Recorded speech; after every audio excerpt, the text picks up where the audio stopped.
Good morning students. So ಇವತ್ತಿನ ಕ್ಲಾಸ್ನಲ್ಲಿ ನಾವು ಓದೋ ಚಾಪ್ಟರ್ ಆಗಿರ್ತಕ್ಕಂತಹ ವ್ಯವಹಾರ ಪರಿಸರದಲ್ಲಿ ವ್ಯವಹಾರ ಪರಿಸರದ ಆಯಾಮಗಳ ಬಗ್ಗೆ ಅಧ್ಯಯನ ಮಾಡ್ತಿದ್ದೀವಿ. ಸೊ ಬಹಳಷ್ಟು ಇಂಪಾರ್ಟೆಂಟ್ ಆಗಿರ್ತಕ್ಕಂಥ ಕಾನ್ಸೆಪ್ಟ್ ಇದೆ. ಎಕ್ಸಾಮ್ನಲ್ಲಿ 4 ಮಾರ್ಕ್ಸ್ ಬರೋ ಚಾನ್ಸಸ್ ಬಹಳಷ್ಟು ಇರ್ತದೆ. 4 ಮಾರ್ಕ್ಸ್ಗೆ ಬರ್ತದೆ ಇದು.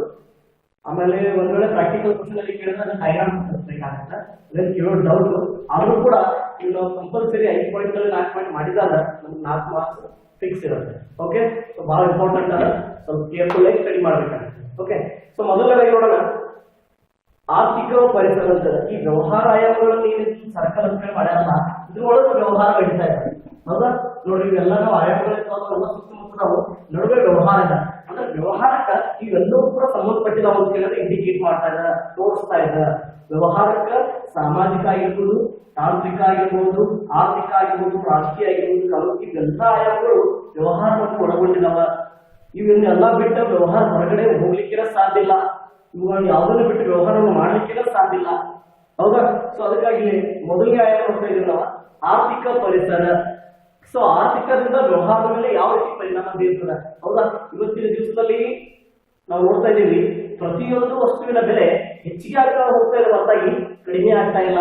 ಅದು ನಾವು ಉದಾಹರಣೆಗೆ ಒಂದು ಸೈಟ್ ಅಥವಾ ಒಂದು ಜಾಗದ ರೇಟ್ ತಗೋಣ, ಒಂದು ಕಾಯಿಪಲ್ಲೆ ನಾವು ಬಳಸ್ತಕ್ಕಂತಹ ಪದಾರ್ಥಗಳಾಗಿರ್ಬೋದು, ಹೌದಾ, ಪ್ರತಿಯೊಂದು ರೇಟ್ ಜಾಸ್ತಿ ಆಗ್ತಾನೆ ಹೋಗ್ತಾ ಇದೆ.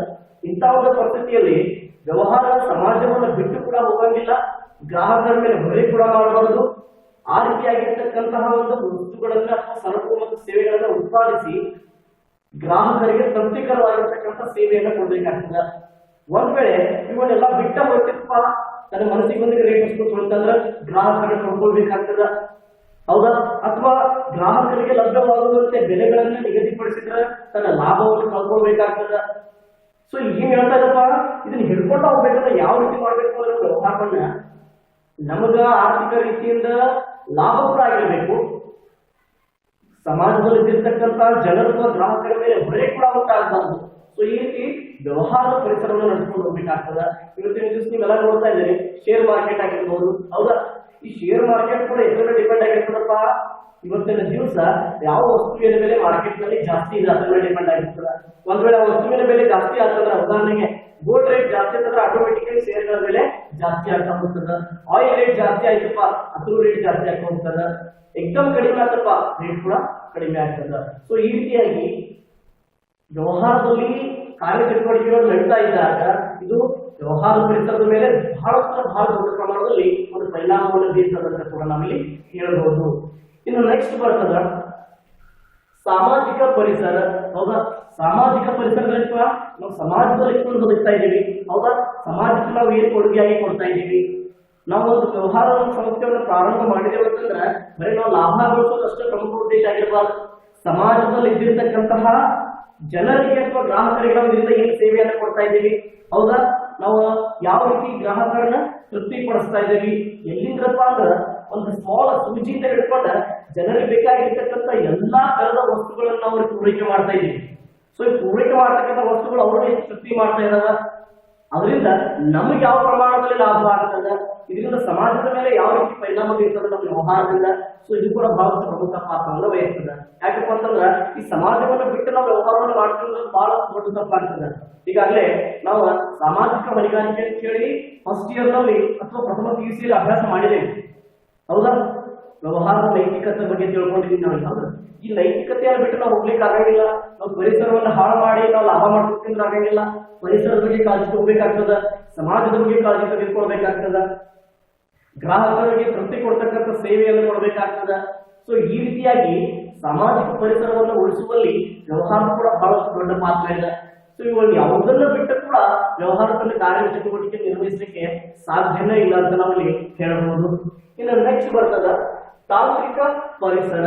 ಹೌದಾ? ಸೊ ಇವತ್ತಿನ ದಿವಸದಲ್ಲಿ ಉದಾಹರಣೆಗೆ ನಾವು ಇವತ್ತು ಮೊಬೈಲ್ ಪರ್ಚೇಸ್ ಮಾಡಕ್ ಹೋಗಿದ್ದೀವಿ. ಹೌದಾ? ಅದು ಮಾಡೋದಪ್ಪ F9, ಹೌದಾ, ಆಮೇಲೆ F11 ಅಂತ ಇದೆ. ಅದೇ ಕಂಪನಿ ನಾವು ತನ್ನ ಜೊತೆಗೆ ಕಾಂಪಿಟೇಷನ್ ಮಾಡ್ತಾರೆ, ಅದೇ ಮಾಡಲ್ ಜೊತೆ ಬೇರೆ ಕಂಪನಿ ದೂರ ಉಳಿತಾರೆ. ಆ ಕಂಪನಿ ನಾವು ತನ್ನ ಮಾಡಲ್, ಫಾರ್ ಎಕ್ಸಾಂಪಲ್ F9 ಮಾಡಿರೋ F9 Pro ಅಂತ ಹೇಳ್ಕೊಡ್ತಾನೆ, F11 ಬಿಟ್ಟರು F11 Pro ಅಂತ ಹೇಳ್ಕೊಡ್ತಾರೆ. ಅದು ಎಕ್ಸ್ಟ್ರಾ ಒಂದು ಮೋಡಲ್ ಆಡ್ ಮಾಡಿ ತನ್ನ ಜೊತೆಗೆ ತಾನೇ ಕಾಂಪಿಟೇಷನ್ ಮಾಡ್ತಾ ಇದ್ದ ನಾವು. ಸೊ ಇಂಥ ಒಂದು ಪರಿಸ್ಥಿತಿಯಲ್ಲಿ ಬೇರೆ ಕಂಪನಿಗಳು ಈ ತಂತ್ರಜ್ಞಾನದಲ್ಲಿ ಯಾವ ರೀತಿ ಮುಂದೆ ಹೋಗ್ತಿರಬಹುದು ಅಂತ ನೀವೆಲ್ಲ ಕಾಣ್ತಾ ಇದ್ದೀವಿ ಇವತ್ತಿನ ದಿನದಲ್ಲಿ, ಹೌದಾ? ಸೊ ಇದರಿಂದ ನಮ್ಮ ಸಮಾಜದಲ್ಲಿ ನಾವು ಯಾವ ರೀತಿಯಾಗಿರ್ತಕ್ಕಂಥ ವಸ್ತುಗಳನ್ನ ನಾವು ಪೂರೈಕೆ ಮಾಡ್ತಾ ಇದ್ದೀವಿ, ವ್ಯವಹಾರದ ಪರಿಸರದ ಮೇಲೆ ಇದರಿಂದ ಯಾವ ರೀತಿ ಪರಿಣಾಮ ಬೀರ್ತಾ ಇದೆ, ಲಾಭವನ್ನು ಹೆಚ್ಚು ಗಳಿಸ್ತಾ ಇದ್ದೀವಿ, ಯಾವ ರೀತಿ ನಮಗೆ ನಷ್ಟ ಆಗ್ತದೆ, ಅದು ಯಾವ ರೀತಿ ನಾವು ಭರಿಸ್ತಾ ಇದ್ದೀವಿ, ಹೌದಾ? ಹೊಸತನವನ್ನು ಏನು ಕೊಡ್ತಾ ಇದೀವಿ ಸಮಾಜಕ್ಕೆ. ಸೊ ಎಲ್ಲವೂ ಕೂಡ ಬಹಳಷ್ಟು ಪ್ರಮುಖ ಪಾತ್ರವನ್ನು ವಹಿಸ್ತದೆ. ಸೊ ಇಲ್ಲಿ ತಾಂತ್ರಿಕ ಪರಿಸರದಲ್ಲಿ ವ್ಯವಹಾರ ಮಾಡತಕ್ಕಂಥ ಸೇವೆ ಏನದಲ್ಲ ಅದು ದೊಡ್ಡ ಪ್ರಮಾಣದಲ್ಲಿ ಇರ್ತದ. ಯಾಕಪ್ಪ ಅಂದ್ರೆ ಇವತ್ತಿನ ದಿವಸ ಕಾಂಪಿಟೇಷನ್ ಯಾವ ಲೆವೆಲ್ ಅದ, ಪ್ರತಿಯೊಂದು ಸಂಸ್ಥೆ ನಾನೊಂದು ನೀವೊಂದು ಅಂತೇಳಿ ಮುಂದೆ ಹೋಗ್ತಾ ಇದೆ. ಇಂಥ ಒಂದು ದಿವಸದಲ್ಲಿ ನಾವು ಕೆಲವೊಂದು ಸಲ ಕಂಪನಿಗಳಿಗೆ ಬಂಡವಾಳದ ಮೊತ್ತೆಯಿಂದಾಗ ಅತ್ಯಾಧುನಿಕ ತಂತ್ರಜ್ಞಾನವನ್ನು ಬಳಸಲಿಕ್ಕೆ ಸಾಧ್ಯ ಆಗಂಗಿಲ್ಲ, ಆದರೂ ಕೂಡ ಹಿಂದಿರಂಗಿಲ್ಲ, ಚಾಲೆಂಜಿಂಗ್ ತೆಗೆದುಕೊಳ್ತಾವ, ಹೌದಾ? ನಾನು ಮಾಡೋದಲ್ಲೇ ನಾನು ಮಾಡಿ ತೋರಿಸ್ತೀನಿ ಅಂತ ಹೇಳಿ ಅವಾಗ ಅವ್ರು ಏನ್ ಮಾಡ್ತಾರು, ಹೊಸ ತಂತ್ರಜ್ಞಾನವನ್ನು ಕೂಡ ತಮ್ಮಲ್ಲಿ ಅಳವಡಿಸಿಕೊಂಡ ಸಮಾಜಕ್ಕೆ ಬೇಕಾಗಿರ್ತಕ್ಕಂತಹ ವಸ್ತುಗಳನ್ನ ಪೂರೈಕೆ ಮಾಡ್ತಾ ಸಮಾಜಕ್ಕೆ ಉತ್ತಮವಾದ ಮತ್ತು ಗರಿಷ್ಠ ಮಟ್ಟದಲ್ಲಿ ಸೇವೆಯನ್ನ ಕೊಡ್ತಾ ಹೋಗ್ತಾ ಇದಾವ. ಈಗ ನಾವು ನೋಡ್ತಾ ಇದ್ದೀವಿ ಕಂಪ್ಯೂಟರ್ ಅಲ್ಲಿ, ಹೌದಾ? ಮೊದಲು ಎಲ್ಲ ನೋಡ್ತಿದ್ವಿ TFT ಮಾನಿಟರ್ ಮಾಡ್ತಿದ್ವಿ, ಇವತ್ತಿನ ದಿವಸದಲ್ಲಿ LCD LED ಅಂತ ಹೇಳ್ಬೋದು. ಟಿವಿನಲ್ಲಿ ಕೂಡ ಇವತ್ತು LCD LED, ಮೊಬೈಲ್ಗಳಲ್ಲಿ ನಾವು ಮೊದಲ ಮೆಮೊರಿ ಕಾರ್ಡ್ ಸ್ಲಾಟ್ ಅಂತ ಯೂಸ್ ಮಾಡ್ತಿದ್ವಿ, ಆ ಸ್ಲಾಟ್ ನಲ್ಲಿ ಮೆಮೊರಿ ಕಾರ್ಡ್ ಅನ್ನ ಹಾಕ್ತಾ ಇದ್ವಿ, ಮೆಮೊರಿ ಕಾರ್ಡ್ ಅನ್ನು ಬಳಸ್ತಾ ಇದ್ವಿ. ಇವತ್ತಿನ ದಿವಸ ಕಂಪನಿಯವರು ಏನ್ ವಿಚಾರ ಮಾಡ್ಬಿಟ್ಟಾರಂದ್ರೆ ಎಕ್ಸ್ಟರ್ನಲ್ ಮೆಮೊರಿ ಕಾರ್ಡ್ ಹಾಕೋದ್ ಬೇಡ, ಇನ್ಬಿಲ್ಟ್ ಆಗ ನಮ್ಗೆ ಎಕ್ಸ್ಟ್ರಾ ಮೆಮೊರಿಯನ್ನು ಕೊಡ್ತಾ ಇದ್ದಾರೆ, ಹೌದಾ? ಇದನ್ನ ನಾವು ಮೆಮೊರಿ ಕಾರ್ಡ್ ಯೂಸ್ ಮಾಡೋದನ್ನು ತಪ್ಪಿಸಿದ್ರೆ ಅವರ ಪೆನ್ ಡ್ರೈವ್ ಗಳನ್ನ ಯೂಸ್ ಮಾಡ್ತಾ ಇದ್ವಿ, ಪೆನ್ ಡ್ರೈವ್ ಗಳನ್ನ ಯೂಸ್ ಮಾಡೋದು ಕೂಡ ಕಡಿಮೆ ಮಾಡಿದ್ರು, CD ಗಳನ್ನ ಯೂಸ್ ಮಾಡ್ತಾ ಇದ್ವಿ, ಅದನ್ನು ಕೂಡ ಕಡಿಮೆ ಮಾಡಿದ್ರು. ಅಂದ್ರೆ ಈಗ ನಾವು ತಿಳ್ಕೊಬೇಕಾಗಿರ್ತಕ್ಕಂಥ ಅಂಶ ಏನಂತಂದ್ರೆ ಟೆಕ್ನಾಲಜಿ ಎಷ್ಟು ಮಟ್ಟಿಗೆ ಬೆಳೀತಾ ಇದೆ, ಹೌದಾ? ಆನ್ಲೈನ್ ಸೇವೆ ಆಗಿರ್ಬೋದು, ಇವತ್ತಿನ ದಿವಸ ದೊಡ್ಡ ಪ್ರಮಾಣದಲ್ಲಿ ಬೆಳೀತಾ ಹೋಗ್ತದೆ ಟೆಕ್ನಾಲಜಿ. ಸೊ ಇದ್ರ ಎಲ್ಲವನ್ನು ಸದುಪಯೋಗ ಪಡೆದುಕೊಳ್ಳುವಲ್ಲಿ ವ್ಯವಹಾರ ಮುಂದೆ ಹೋಗ್ತಾನೆ ಇರ್ತದೆ. ಇಂಥ ಒಂದು ಸ್ಥಿತಿಯಲ್ಲಿ ಯಾವುದನ್ನು ಅಳವಡಿಸ್ಕೊಳ್ಬೇಕು, ಯಾವುದನ್ನು ಅಳವಡಿಸಿಕೊಳ್ಬಾರ್ದು ಅನ್ನೋದನ್ನ ವ್ಯವಹಾರ ಏನ್ ಮಾಡ್ಬೇಕಾಗಿರ್ತದ, ಅದು ಸರಿಯಾದ ರೀತಿಯಲ್ಲಿ ತಿಳ್ಕೊಳ್ಬೇಕಾಗಿರ್ತದ. ಓಕೆ, ಇನ್ನು ನೆಕ್ಸ್ಟ್ ಬರ್ತದ ರಾಜಕೀಯ ಪರಿಸರ, ಹೌದಾ? ಇವತ್ತಿನ ದಿವಸದಲ್ಲಿ ಪರಿಸರ ವ್ಯವಹಾರದ ಮೇಲೆ ಏನು ಪರಿಣಾಮ ಬೀರ್ತದೆ ಗೊತ್ತಿಲ್ಲ, ರಾಜಕೀಯ ಅಂತೂ ದೊಡ್ಡ ಪ್ರಮಾಣದಲ್ಲಿ ಪರಿಣಾಮ ಬೀರ್ತದೆ.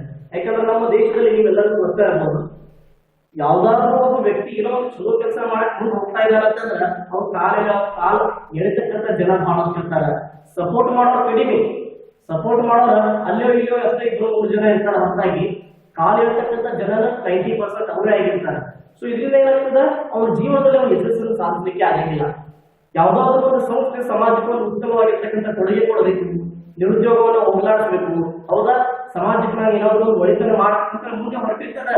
ಬಟ್ ಅಲ್ಲಿ ಸಮಾಜದಲ್ಲಿರ್ತಕ್ಕಂಥ ಜನರ ಬಿಟ್ಟ ರಾಜಕೀಯ ವ್ಯಕ್ತಿಗಳ ಜಾಸ್ತಿ ಅದರ ಮೇಲೆ ಪರಿಣಾಮವನ್ನು ಬೀರ್ತಾರೆ. ಏನ್ ಮಾಡ್ತಾರಪ್ಪ, ಇವ್ ಸಂಸ್ಥೆ ದೊಡ್ಡ ಪ್ರಮಾಣದಾಗ ಬಳಸಬೇಕು ಅಂತಂದ್ರ, ಇವ ಉದ್ಯೋಗ ಅವಕಾಶ ಸೃಷ್ಟಿ ಮಾಡಿದಂದ್ರ ನಮಗೆ ಬೆಲೆ ಇರಂಗಿಲ್ಲ, ನಾವು ಸರ್ಕಾರವನ್ನು ನಡೆಸಕ್ ಆಗಂಗಿಲ್ಲ ಅಂತ ಹೇಳಿ ಏನ್ ಮಾಡ್ತಾರೆ, ಅವ್ರ ಮೇಲೆ ಒತ್ತಡ ಹೇಳ್ತಾರೆ. ಇದನ್ನು ನಾವು ಇವತ್ತಿನ ದಿವಸದಲ್ಲಿ ಹೈಯೆಸ್ಟ್ ಪ್ರಮಾಣದಲ್ಲಿ ನೋಡ್ತಾ ಇದ್ದೀವಿ, ಹೌದಾ? ಬರೀ ತಮ್ಮ ಸ್ವಾತಂತ್ರ್ಯಕ್ಕೆ ಬದುಕತಕ್ಕಂತಹ ಈ ರಾಜಕೀಯ ಜನ ಇದ್ದಾಗ ವ್ಯವಹಾರ ಪರಿಸರ ಆಗಲಿ, ಯಾವುದೋ ಸಣ್ಣ ವ್ಯವಹಾರ ಸಂಸ್ಥೆ ಆಗಲಿ ಸಮಾಜಕ್ಕೆ ತಾನಾಗಿ ಒಂದು ಒಳ್ಳೆ ರೀತಿ ಸೇವೆಯನ್ನು ಕೊಡಬೇಕು, ಸಮಾಜಕ್ಕೆ ಒಳಿತನ್ನು ಮಾಡ್ಬೇಕು ಅಂತ ಹೇಳಿ ಬಯಸೋದ ಹಿಂದೆ ಸದ್ಬಿಡ್ತಾವ. ಬಯಸತಕ್ಕಂಥ ಒಂದು ವಿಚಾರ ಇಟ್ಕೊಂಡಾಗ ಹಿಂದೆ ಸೇರ್ತಾರೆ. ಯಾಕಂದ್ರ ಮೇಲಿಂದ ಹಿಡಿದು ಕೆಳಗಿಂದ ಎಲ್ಲರೂ ಕರಪ್ಷನ್ ಇದೆ ಅಂದ ಕೂಡಲೇ ನಾನು ಒಬ್ಬನ ಬಹಳಷ್ಟು ನ್ಯಾಯವಾಗಿ ಕೆಲಸ ಮಾಡ್ತೇನೆ ತಪ್ಪಂದ್ರೆ. ಸೊ ಹೀಗಾಗಿ ಕಂಪನಿಗಳು ಏನ್ ಮಾಡ್ತಾ ಇದ್ದಾವು, ಇಂಥ ಒಂದು ಒತ್ತಡಕ್ಕೆ ಒಳಗಾಗಿ ನಮ್ಮ ಹಾದಿಗಳನ್ನ ಬದಲಾಯಿಸ್ತಾ ಇದೆ. ಇವರು ಕೂಡ ನ್ಯಾಯದ ಹಾದಿಯನ್ನು ಬಿಟ್ಟ ಅನ್ಯಾಯದ ಹಾದಿಗಳಿಗೆ ತೆಗೆಯುವೊಳಗೆ ಒಂದ ಫೋಕಸ್ ಇರೋ ಏನಪ್ಪಾ, ಬರೀ ಲಾಭ ಮಾಡ್ಬೇಕು. ಈ ರೇಸ್ ಮೇಲೆ ಕುದುರೆಗೆ ಯಾವ ರೀತಿ ಚಸ್ಮಾ ಹಾಕಿರ್ತಾರಲ್ಲ ಆ ರೀತಿ ಬರೀ ಲಾಭ ಮಾಡುವ ಪ್ರಮುಖ ಉದ್ದೇಶವನ್ನ ಹೊಂದಿದ ಹೊರತಾಗಿ ಸಮಾಜಕ್ಕೆ ಒಂದು ಒಳ್ಳೆ ಇನ್ನೊಂದು ಸೇವೆಯನ್ನು ಕೊಡಬೇಕು, ಒಂದು ಸಹಾಯವನ್ನು ಮಾಡಬೇಕು ಅಥವಾ ಒಳಿತನ್ನು ಮಾಡ್ಬೇಕು ಅಂತ ಹೇಳಿ ಇಟ್ಕೊಂಡಿದ್ದ ವಿಚಾರಗಳು ಕೂಡ ಅವರಲ್ಲಿ ಕಡಿಮೆ ಆಗ್ತಾ ಇದಾವೆ. ಅದು ಯಾವ ಕಾರಣದಿಂದ, ರಾಜಕೀಯ ಒತ್ತಡದಿಂದ. ಸೊ ಇಂಥವು ಅನೇಕ ಕಾರಣಗಳಿಂದ ವ್ಯವಹಾರ ಸಂಸ್ಥೆಗಳು ತಾವು ಮಾಡಬೇಕಾಗಿರ್ತಕ್ಕಂಥ ಚಟುವಟಿಕೆಗಳನ್ನ ಪರಿಪೂರ್ಣಗೊಳಿಸಲಿಕ್ಕೆ ಸಾಧ್ಯ ಆಗಂಗಿಲ್ಲ. ಇದರಿಂದ ಪ್ರತಿಯೊಂದು ಸಂಸ್ಥೆಗಳು ಹಿಂದೆ ಉಳಿತಾವ, ಸಮಾಜ ಕೊಡ್ತಕ್ಕಂಥ ಸೇವೆಗಳು ಹಾಗೆ ಉಳಿದಿರ್ತಾವ. ಪ್ರತಿಯೊಂದು ಸಂಸ್ಥೆ ಬರೀತಾನ ಪ್ರಾಫಿಟ್ ಅಥವಾ ಲಾಭದ ಹಾಗೆ ಹೋದಾಗ ಸಮಾಜಕ್ಕೆ ದೋಷಪೂರಿತವಾದ ವಸ್ತುಗಳನ್ನು ಕೊಡೋದ, ಜನರಿಗೆ ಮೋಸ ಮಾಡೋದ, ಗ್ರಾಹಕರನ್ನು ವಂಚಿತಗೊಳಿಸೋದ, ಇದೇ ಇವುಗಳ ಮುಖ್ಯ ಉದ್ದೇಶ ಮಾಡುವಂಥದ್ದು. ಹೀಗಾಗಿ ವ್ಯವಹಾರ ಸಂಸ್ಥೆಗಳು ಇವುಗಳು ಎಲ್ಲವನ್ನು ಏನಪ್ಪಾ ತಲೆಯಲ್ಲಿ ಇಟ್ಕೊಂಡ ವ್ಯವಹಾರ ಚಟುವಟಿಕೆಗಳನ್ನ ನಡೆಸಬೇಕಾಗ್ತದ. ನೆಕ್ಸ್ಟ್ ಕಾನೂನಾತ್ಮಕ ಪರಿಸರ. ಸೊ ನಾವು ಇವತ್ತು ನೋಡ್ತಾ ಇದ್ದೀವಿ ಇವತ್ತಿನ ದಿವಸದಲ್ಲಿ, ಹೌದಾ? ಏನಪ್ಪಾ ಅಂದ್ರೆ ಹೊಸ ಹೊಸ ಕಾನೂನುಗಳು ಜಾರಿಗೆ ಬರ್ತಾ ಇದ್ದಾವೆ. ನೋಟ್ ಬ್ಯಾನ್ ಆಯ್ತು, ನೋಟ್ ಬ್ಯಾನ್ ಆದ್ಮೇಲೆ ಮತ್ತೆ ಹೊಸ ನೋಟ್ಸ್ಗಳು ಪ್ರಿಂಟ್ ಆಯ್ತು, ಹೌದಾ? ಇದ್ರ ಜೊತೆಗೆ ಮತ್ತೆ GST ಅಂತ ಹೇಳಿ ಬಂತು. ಅಂದ್ರೆ ಇಲ್ಲಿ ಬರೀ ಒಂದು ನೋಟ್ ಬ್ಯಾನ್ ಆಗಿದ್ದಕ್ಕೆ ಎಷ್ಟೋ ಜನರಿಗೆ ತೊಂದರೆಗಳಾಗ ಹೋಗ್ಲಿ, ನೋಟ್ ಬ್ಯಾನ್ ಆಗಿದ್ದಕ್ಕೆ ತೊಂದರೆಗಳೇನೋ ಅದು ಅದ್ರ ಹೊಸ ನೋಟ್ ಬಂದಿತ್ತು ಅಂತ ಹೇಳಿ ಅನುಕೂಲತೆಗಳು ಆಗ್ಬೇಕಾಗಿತ್ತಲ್ಲ, ಅದು ಕೂಡ ಅನುಕೂಲತೆ ಆಗಿಲ್ಲ. ಏನ್ ಸಮಸ್ಯೆ ಉಟ್ಕೊಂಡು ಸ್ಟಾರ್ಟ್ ಆಯ್ತು, ನೋಟ್ ಬ್ಯಾನ್ ಆಗಿರೋದ್ರಿಂದ ಕರಪ್ಷನ್ ನಿಲ್ಲಿಸ್ತಾರೆ ಅಂತ ಹೇಳಿ ಪ್ರೂವ್ ಮಾಡಿದ್ರು. ಸೊ ಕರಪ್ಷನ್ ನಿಲ್ಸಕ್ ಸಾಧ್ಯ ಆಗ್ತದೆ? Is it possible? Never. It is never possible my dear students. ಯಾಕಪ್ಪ ಅಂತಂದ್ರ ತಂದೆ ತಾಯಿಗಳು ಒಳ್ಳೆ ರೀತಿಯಾಗಿರ್ತಕ್ಕಂತ ಒಂದು ಸಂಸ್ಕೃತಿಯನ್ನು ಹೊಂದಿದ್ರ ಅದು ಮಕ್ಕಳಿಗೆ ಕೂಡ ಬರ್ತದೆ. ಅದೇ ಸಂಸ್ಕೃತಿಯನ್ನ ಮಕ್ಕಳು ಕಂಟಿನ್ಯೂ ಮಾಡ್ತಾರೆ. ಇಲ್ಲಿ ತಂದೆ ತಾಯಿ ಅಂದ್ರೆ ಸರ್ಕಾರ, ಮಕ್ಕಳಂದ್ರ ಎಲ್ಲಾ ದೇಶದ ಪ್ರಜೆಗಳು. ಸರ್ಕಾರ ಸರಿಯಾದ ರೀತಿಯಾದ ಒಂದು ಸಂಸ್ಕೃತಿ, ನೀತಿ ನಿಯಮಗಳ, ಕಾನೂನುಗಳ ಅಡಿಪಾಯದಲ್ಲಿ ಕೆಲಸ ಮಾಡ್ತಾ ಇರೋದು ಕೂಡಲೇ ಈ ಪ್ರಜೆಗಳ ತಂದೆ ತಾಯಿ ಮಕ್ಕಳಿಗೂ ಸರಿಯಾದ ರೀತಿಯಲ್ಲಿ ಕಾರ್ಯವನ್ನು ನಿರ್ವಹಿಸ್ತಾರಪ್ಪ, ಎಲ್ಲಾ ನೀತಿ ನಿಯಮಗಳನ್ನು ಪಾಲನೆ ಮಾಡ್ತಾರಪ್ಪ, 101% ಪಾಲನೆ ಮಾಡಕ್ ಆಗಂಗಿಲ್ಲ. ಇಂಥ ಒಂದು ಪರಿಸ್ಥಿತಿಯಲ್ಲಿ ಹೊಸ ನೋಟ್ ಬಂದರೂ ಕೂಡ ಅನುಕೂಲತೆಗಳಾಗಲಿಲ್ಲ. ಯಾಕಪ್ಪ, 2,000 ವ್ಯಕ್ತಿ ಒಬ್ಬ ಒಯ್ಯೋದಕ್ಕ 10 ರೂಪಾಯಿ ಒಂದು ಪಾರ್ಲೆ ಬಿಸ್ಕಿಟ್ ಕೊಡ್ತಾವಂದ್ರ ಅವ್ನಿಗೆ ಎಷ್ಟು ಚೇಂಜ್ ಕೊಡ್ಬೇಕಾಗ್ತೈತಿ ಅವನು? ಹೌದಾ? 1,990 rupees ಅವನು ಏನ್ ಮಾಡ್ಬೇಕಾಗ್ತದಪ್ಪ? ಚೇಂಜ್ ಕೊಡ್ಬೇಕಾಗ್ತದೆ. ಅವ್ನು ಕೊಡ್ತಾರೇನ್ರಿ? Is it possible? ಇಲ್ಲ, ಕೊಡಂಗಿಲ್ಲ. ಯಾಕ? ಅಷ್ಟೆಲ್ಲ ಗಲ್ಲಿಯೊಳಗೆ ಟ್ರಾನ್ಸ್ಪೋರ್ಟ್ ಅವ್ನು ಖಾಲಿ ಆಗ್ಬಿಡ್ತಾನೆ. ಮತ್ತೆ ನೆಕ್ಸ್ಟ್ ಕಸ್ಟಮರ್ ಬಂದಿರ್ತಕ್ಕಂಥ ಚೇಂಜ್ ಕೊಡಕ್ ಆಗಂಗಿಲ್ಲ. ಸೊ ಇಲ್ಲಿ ಹೊಸ ಹೊಸ ಬದಲಾವಣೆಗಳು ಏನಾಗ್ತವೆ, ಎಲ್ಲಾ ವ್ಯವಹಾರ ಚಟುವಟಿಕೆಗಳನ್ನು ಅಳವಡಿಸ್ಕೊಳ್ಳಿಕ್ಕೆ ಬಹಳಷ್ಟು ತೊಂದರೆ ಆಗ್ತದ. ಈ ರೀತಿ ತೊಂದರೆಗಳು ಉಂಟಾಗೋದ್ರಿಂದ ವ್ಯವಹಾರ ಸಾರು ಮಾಡಬೇಕಾಗಿರ್ತಕ್ಕಂಥ ವ್ಯವಹಾರ ಚಟುವಟಿಕೆಗಳನ್ನ ಯಶಸ್ವಿಯಾಗಿ ಮಾಡ್ಲಿಕ್ಕೆ ಆಗಂಗಿಲ್ಲ, ಉತ್ತಮವಾದ ಸಾಮಾಜಿಕ ಸೇವೆಯನ್ನ ಕೊಡ್ಲಿಕ್ಕೆ ಆಗಂಗಿಲ್ಲ, ಎಲ್ಲಾ ನೀತಿ ನಿಯಮಗಳನ್ನು ಕಡ್ಡಾಯವಾಗಿ ಪಾಲನೆ ಮಾಡ್ಲಿಕ್ಕೆ ಆಗಂಗಿಲ್ಲ. ಇನ್ನು ಕಾನೂನುಗಳನ್ನ ಪಾಲನೆ ಮಾಡ್ಬೇಕು, TDS ಕೂಡ ಕಟ್ ಆಗ್ತದ, GDS ತುಂಬಬೇಕ, GST ಕಟ್ ಆಗ್ತದ. ಇವು ಎಷ್ಟು ಎಲ್ಲ ಕಾನೂನು ನಿಯಮಗಳನ್ನ ಪಾಲನೆ ಮಾಡೋದ್ರಾಗ ವ್ಯವಹಾರ ಸಂಸ್ಥೆಗಳು ನೈತಿಕತೆಯನ್ನ ಮಾರ್ಪಡ್ತಾವ. ಯಾಕೆ ಮಾರ್ಪಡ್ತಾವಪ್ಪ? ನಾವು ಕಷ್ಟಪಟ್ಟು ದುಡಿಬೇಕ, ಗೌರ್ಮೆಂಟ್ ಟ್ಯಾಕ್ಸ್ ಕಟ್ಟಬೇಕ, ಟ್ಯಾಕ್ಸ್ ಕಟ್ಟಿದ ಸದುಪಯೋಗ ಆಗ್ತಾ ಇದೆಯಪ್ಪ? ಆಗ್ತಾ ಇಲ್ಲ, ದುರುಪಯೋಗ ಆಗ್ತಾ ಇದೆ. ಸೊ ಇಲ್ಲಿ ಬಿಸ್ನೆಸ್ ಮ್ಯಾನ್ ವಿಚಾರ ಮಾಡ್ತಾನ, ನಾನೇ ಯಾಕೆ ಇನ್ನೊಬ್ರಿಗೆ ಫಾಯ್ದಾ ಮಾಡ್ಕೊಡ್ಲಿ, ನಾನಾ ಫಾಯ್ದಾ ಮಾಡ್ಕೊಂಡು ನಾನಾ ಬೆಳಿತೀನಿ ಅಥವಾ ನಾ ಬೇರೆ ರಾಷ್ಟ್ರಗಳನ್ನ ಬೆಳೆಸ್ತೀನಿ ಅಂತ ಹೇಳಿ ಈಗ ಬಿಸ್ನೆಸ್ ಮ್ಯಾನ್ಗಳು ಏನ್ ಮಾಡ್ತಾ ಇದಾರಪ್ಪ, ನಮ್ಮಲ್ಲಿ ದುಡ್ಡಿರ್ತಕ್ಕಂತಹ ಹೊರ ರಾಷ್ಟ್ರಗಳಿಗೆ ಹೂಡಿಕೆ ಮಾಡ್ತಾ ಇದಾರೆ. ಮತ್ತೆ ಹೊರ ರಾಷ್ಟ್ರಗಳು ಅಭಿವೃದ್ಧಿ ಹೊಂದಿದ ರಾಷ್ಟ್ರಗಳಲ್ಲಿ ಮತ್ತೆ ಮುಂದೆ ಸಾಗ್ತಾ ಇದ್ದಾರೆ. ಹೊರತಾಗಿ ಭಾರತ ದೇಶ ಮಾತ್ರ ಕೇವಲ ಅಭಿವೃದ್ಧಿ ಹೊಂದುತ್ತಿರುವ ರಾಷ್ಟ್ರ ಅಂತ ಹೇಳ್ತಾ ಇದ್ದಾರೆ. ಯಾಕಪ್ಪ, ಇಲ್ಲಿ ಯಾವುದೇ ರೀತಿಯಾಗಿರ್ತಕ್ಕಂಥ ನ್ಯಾಯವಾಗಿ ಕೆಲಸ ನಡೀತಾ ಇಲ್ಲ. ಎಲ್ಲೂ ಕೂಡ ಅನ್ಯಾಯದ ಹಾನಿಯ ಕಾರ್ಯಚಟುವಟಿಕೆಗಳು ನಡೀತಾ ಇದಾವೆ. ನೀತಿ ನಿಯಮಗಳು ಬಂದ್ರು ಯಾರು ಪಾಲನೆ ಮಾಡಕ್ ಆಗಂಗಿಲ್ಲ. ಯಾಕಂದ್ರೆ ನಾನು ಇಷ್ಟು ಕಷ್ಟಪಟ್ಟ ಬೇರೆದವ್ರಿಗೆ ಯಾಕೆ ಬರ್ತೀರೋ ಅವ್ರ ಮನಸ್ಸಿನಲ್ಲಿ ಬಂದಾಗ ಅವ್ರು ಇವತ್ತು ನೀತಿ ನಿಯಮಗಳನ್ನ ಪಾಲನೆ ಮಾಡಕ್ ಹೋಗಂಗಿಲ್ಲ. ಸೊ ಇದರಿಂದ ವ್ಯವಹಾರ ಪರಿಸರದ ಮೇಲೆ ಪರಿಣಾಮ ಬೀರ್ತದೆ. ಹೌದಾ? ವ್ಯವಹಾರ ಮೇಲೆ ಪರಿಸರದ ಮೇಲೆ ಪರಿಣಾಮ ಬೀರೋದ್ರಿಂದ ಆ ವ್ಯವಹಾರ ಚಟುವಟಿಕೆ